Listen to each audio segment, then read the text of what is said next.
everyone, and welcome back to our town. So we are now in the 1980s, and we'll see how our town has changed over this decade and find out some fun facts along the way.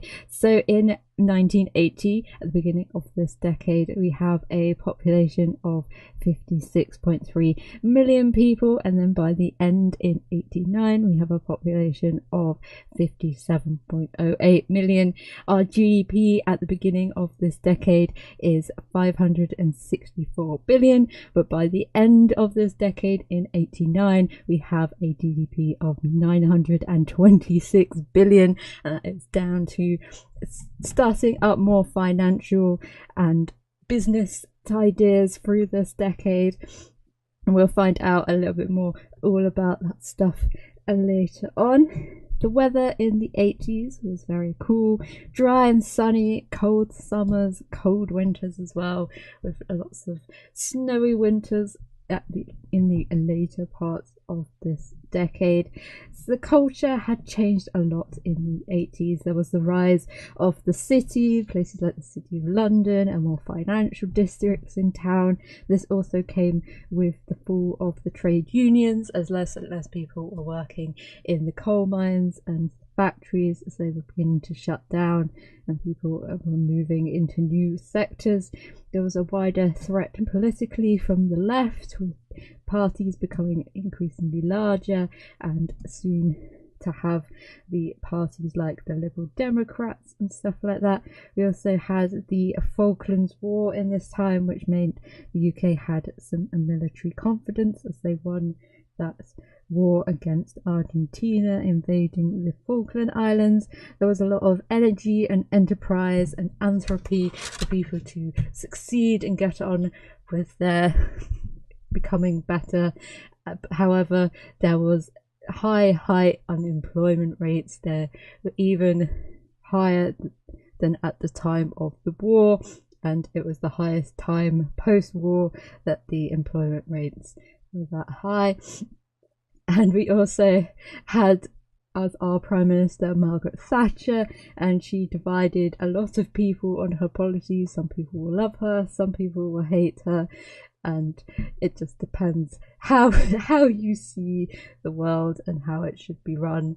There was lots of property bubbles as well, especially by the end of this decade. Lots of house rises were even rising by 50%, and house prices were becoming more and more expensive, and it kind of didn't slow down until near enough 2008. There were lots of minor strikes, especially in 84 and 85, as Britain decided not to use coal energy and using to more different alternatives. In 1988, it was the birth of the British dance and drug culture as well, getting more into what was the culture in the 90s. Along with the city and the new financial jobs, we had the wonderful subculture of the yuppies, who were young business people. They were considered arrogant, they were super obnoxiously wealthy, had high fashion clothes, drove BMWs, they would gloat about their success and drink a lot, and that kind of culture still exists in some places in the city. And obviously people who drive BMWs are the worst people in the world and cannot drive. There was lots of individual aspirations and focusing on owning things and buying things. So it's a very money and materialistic and commercial driven era. However, there was a lot of cultural diversity, and a lot of mainstream culture became interested and fascinated by this diversity, and kind of there was a little bit more of it being shown around the place as well. The 80s saw a boom in global charitable events as well. So we had things like Band Aid with their charity single. We had Live Aid as well, a huge concert that was to raise money for people for the famine in Ethiopia and stuff like that. And we also had Rowan Atkinson creating comic relief as well, which is on pretty soon, I think, in the UK. Still going strong, raising money for people less fortunate around the world. Also at this time there was the big health risk of AIDS, and HIV was pretty prominent, and it was infected mainly by the gay population and people who use drugs, but obviously anyone could get it at any time, and they ran lots of campaigns and adverts to advise people about being safe and protecting and sort of cleaning and all sorts of stuff like that. And they also did lots of adverts for schools and stuff later on in the decade to kind of fight back, and they were quite, when you look back at these adverts, they are pretty very stark and very bleak, which it was at the time because they didn't have a cure. So, and obviously people in Britain and all around the world still love Lady Diana, Princess Diana. We also had lots of different goods in this decade as well. So we had things like fan heaters, kettles, hair dryers, toasters, home phones, ballpoint pens, kitchen roll, aluminium foil, washing up liquid, all sorts of fun things to put in your kitchen. Public transport wise, we had a law brought in to make front seat belts compulsory for everyone, and that was in 83, because obviously cars before then were not made with seat belts, and obviously if you had a crash or anything you'd probably end up flying through the window. We also had the Sinclair C5. You've not heard this wonderful little self-electric car. It's kind of the first experiment into whether cars could ever be electric, and you can sit in it and it would take you along in your own personal thing. And they have them sometimes if you're lucky you can go somewhere that's like a car museum or something like that, you can still see a few about the place. Computers wise, there was a lot more progress in that area. We had some home computers and different systems and stuff being made. So in 85 we actually had the birth of Windows and its programs, and in 89 we had the World Wide Web, and we had computers like the Amstrad and the Commodore and the BBC as well. Were very basic computers by these days standards. They didn't have like mouses or anything like that. And we also have 52% of people owning their own phone. So this would have been a landline phone in 82. And obviously this would increase to near enough 100% by the end of this decade as well. And at the end of the decade, we'd also get the first ever digital mobile phones and phone calls being made as well. TV wise, we had the birth of Channel 4 as a new channel that you could watch on your TV. Before then you only had 3, now you got 4. We also had the first broadcast of breakfast TV as well, like a news and factual program.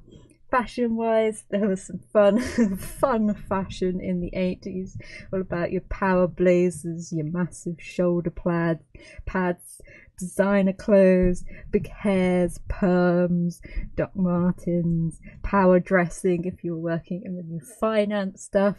And then you've got the new romantic kind of contrast to this to fit in with the music and stuff. So you're having like historical influences and capes and all sorts of fun stuff. So music wise, we had a rise of hip-hop and rap, especially from America. There was a lot of American influences through the 80s with like Nike and all sorts of stuff like that. So we had people like Run DMC, and then obviously to go with our new romantic costume type clothes, we have the new romantic music as well. So we have people like the Adam and the Ants. Then the 80s, Blondie was a big thing. 81 we had the Adam and Ants. 82 we had the Culture Club. 83 83, Michael Jackson. We had 84 with Band-Aid and their Signal. In 85 we had Paul Hardcastle. In 86 we had Berlin. We had 87 we had Ross, and 89 Kylie and Jason with their single as well. Also at this time we had people like Rick Astley and all his wonderful songs we could turn into memes later down the line. Toys wise, in the 80s we had stuff like the Rubik's Cube, BMX bikes, Cabbage Patch Kids and keyboards, My Little Ponies. We had Transformers and Salvation Families, so a lot of things that kids still play with and are quite relevant and still in our modern era, even though the 80s is pretty, still could be classed as the modern era, but not now. Inventions wise, in the 80s we had the CD or the compact disc, with camcorders so you can record your swaggy home movies and embarrassing stuff. We had Windows program. We had the first 3D game in 87 with disposable contact lenses, and obviously by the end we had the World Wide Web for everyone to use. Homing wise, it was kind of more bigger homes and more suburban housing and flats that kind of look like houses themselves. So as we've been talking along, you've probably seen that the houses kind of look similar to the other eras, but we've got a bit bigger. We've kind of all look a little bit the same but have like different ways of laying them out. A lot of houses have garages now as well, because obviously everyone's owning their own car, and obviously having a basketball hoop above that, as basketball was coming more and more thing over here as well. Also, the government allowed people to buy their council house as well, so more and more people were owning their home, and it was kind of a big push to own your own house at that time. Also, our bay windows are back, our Georgian all the way back in the Georgian style are coming back for the 80s. And we've also got more windows made of plastic and of cheaper materials. The roofing is a little bit lower, but also similar on each house. The houses would have central heating and stuff like that as well, and all the mod cons. And we also have a few strip lights in the kitchen. So onto our interiors. So the big star of the 80s was having your country house, your ruffles, your frills. Lots of people covered their sofas with patterns like florals and stripes and stuff. They were supposed to be nice and soft and comfortable with your unmatching scatter cushions, and it was all supposed to be like shabby chic. So you got lots of like farmhouse type interiors, but in the middle of like the most urban space ever. There was lots of pastel colours about as well, especially peach. I even saw one picture where they had striped pastels on the walls, and then they got striped pastels on the bed cover. So I was like, yes, inspiration for one bedroom. And they also like to match the carpet with the coverings, with the curtains, and it was just a beautiful matching pastel paradise for some people anyway. There were lots of pictures and lots of flowers about as well, lots of flower arrangements everywhere. Wooden kitchens in the dark wood, which would keep for a few decades on, with some light countertops, but very wood heavy still. Lots of coloured carpets as well, because you have to match everything. Wallpapers would have borders on them as well, so you get a little trim, and you could paint your own little border with your stencil as well. Lots of built-in wardrobes as well were coming in, so we used a lot of those in the house. Also matching wallpapers, bed covers. We also get a few more conservatories and stuff like that as well during this decade, so you can bring your outside in and grow your plants and stuff like that. So on to our fun facts of the 80s. So in 80 itself, we had the first indie chart for music. We also had a ship that got beached at Brighton and became a very big tourist attraction. They even brought the little train that runs along the beachfront back into operation, just so people could go and see the boat. We also had Alton Towers open, which is a theme park more in the Midlands. We also had, sadly, John Lennon being shot in New York. In 81, we had the first ever home base, which is a DIY and garden centre that was opened in exotic Croydon. We also had the first London Marathon. We had Brixton riots. There were lots of riots and lots of government things, so I kind of tried to skip all the like IRA and bad things to try and pick some nicer things that happened. We also had the Humber Bridge open up in Hull. We also had the wedding of Princess Diana and Charles. We had Postman Pat as a kids TV program for the first time, and we also had the first Hindu temple as well in exotic Slough. In 82, we had the lowest temperature on record of minus 27.2 Celsius in Aberdeenshire. We also had the opening of the clothing store Next. We also had the Queen go and open the Barbican Centre, which took them quite a long time to build, from the 70s. We also had Pope John Paul II visit. We also found and raised the Mary Rose, which was a Tudor ship that sank in the Solent. We raised it up, and you could actually go visit that if you're ever down in the Portsmouth area. We also had the Thames Barrier as well. In 83, we had an infrared satellite that was launched. We worked with NASA and a few other European space agencies.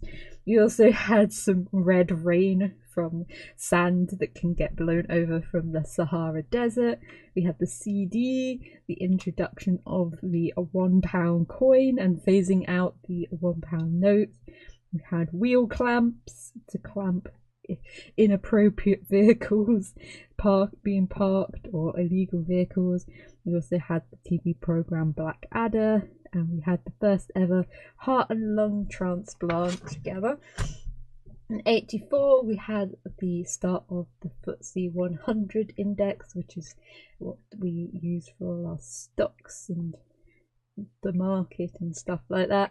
We also had Torval and Dean win the first ever British gold in figure skating at the Winter Olympics, and we had the introduction of the GCSEs that were replacing the O and A levels and stuff like that.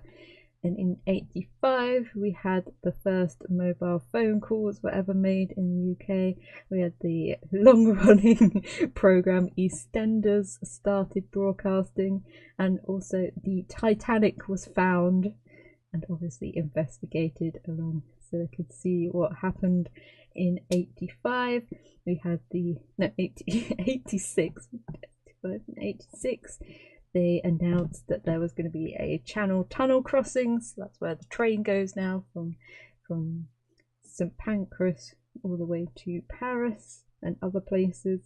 We also had the first episode of Casualty, and they started broadcasting the Australian program Neighbours that went on for ages.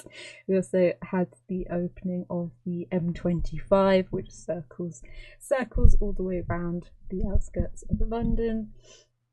In 87, we had £60 million stolen from a Knightsbridge safe robbery. We also had Rick Astley's song for all the memes. We also had the first ever IKEA open in Britain. We also had the Great Storm, which brought down a load of trees and stuff. And also, I think injured a lot of people, and people I think died as well in the Great Storm. It's near enough hurricane force winds, and it was quite devastating. We also had the first acid house rave as well in an abandoned house. In 88 we had the Lib Dems become the Lib Dems, changing from the SDL party. And we had the Freeze Art exhibition start, which still goes on normally October time. We also had pubs being able to open all day. The start of the Hello magazine, which is a gossip magazine, and also to counteract that we had the publishing of A Brief History of Time and Space by Stephen Hawking. Then finally in 89 we had the Sky TV came into service. It was the first satellite TV service that you could get in the UK. We also had the poll tax, and we also had the first ever WWF event, which is the wrestling one, not the wildlife one. And sadly we also had the Hillsborough disaster as well, where people got crushed and stampeded at a football match, which obviously helped change how they did that sort of stuff, but it was very, very devastating for people who got caught up in that.